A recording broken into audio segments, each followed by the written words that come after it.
കേരളത്തിൽ 100-ൽ കൂടുതൽ PWD rest ഹൗസുകളുണ്ട്. എനിക്ക് പേഴ്സണലി അതിൽ 8 10 അറിയുള്ളൂ. ഞാൻ താമസിച്ചതിൽ കോഴിക്കോട് PWD റെസ്റ്റ് ഹൗസിലും അതുപോലെ മൂന്നാർ റെസ്റ്റ് ഹൗസിലും അവരെ റെസ്റ്റ് ഹൗസിൻ്റെ കൂടെ തന്നെ ക്യാൻറ്റീൻ ഉണ്ട്. അപ്പോൾ നിങ്ങളവിടെ താമസിക്കുമ്പോൾ നിങ്ങൾക്ക് അധികം ദൂരം പോവാതെ തന്നെ ഫുഡ് കഴിക്കാം. പിന്നെ ഞാൻ താമസിച്ചിട്ടുള്ളത് വയനാട് വൈത്തിരി, പത്തനംതിട്ട ആറന്മുള, പാലക്കാട് നെന്മാറ, എറണാകുളത്ത് നോർത്ത് പറവൂരും ഞാറയ്ക്കലും, കോഴിക്കോട് കുന്നമംഗലം എന്നീ റെസ്റ്റ് ഹൗസുകളിലാണ്.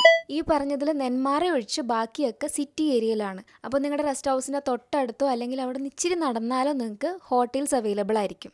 പക്ഷേ നെന്മാറ റെസ്റ്റ് ഹൗസ് വരുന്നത് ഒരു ഹിൽ ഏരിയയിലാണ്. അതുകൊണ്ട് തന്നെ അതിൻ്റെ തൊട്ടടുത്ത് ഹോട്ടലോ അല്ലെങ്കിൽ സിറ്റിയോ അങ്ങനെ ഒരു സാധനങ്ങളും അവൈലബിൾ ആയിട്ടുള്ളൊരു സാഹചര്യം അല്ല. ഇതിൽ പറഞ്ഞതിലൊന്നും നിങ്ങൾ താമസിക്കാൻ പോകുന്ന റെസ്റ്റ് ഹൗസ് ഇല്ലെങ്കിൽ നമ്മുടെ സൈറ്റിൽ ഓരോ റെസ്റ്റ് ഹൗസിൻ്റെ നമ്പർ ഇരിക്കുന്നുണ്ട്. അതിൽ നിങ്ങൾ കോൺടാക്ട് ചെയ്താൽ മതി. ഈ സൈറ്റ് എടുക്കാൻ ബുദ്ധിമുട്ടുള്ള ആളുകൾ ഉണ്ടെങ്കിൽ നമ്മുടെ ചാനലിൽ തന്നെ PWD റെസ്റ്റ് ഹൗസിൻ്റെ ഒരു ഫുൾ വീഡിയോ ചെയ്ത് വെച്ചിട്ടുണ്ട്.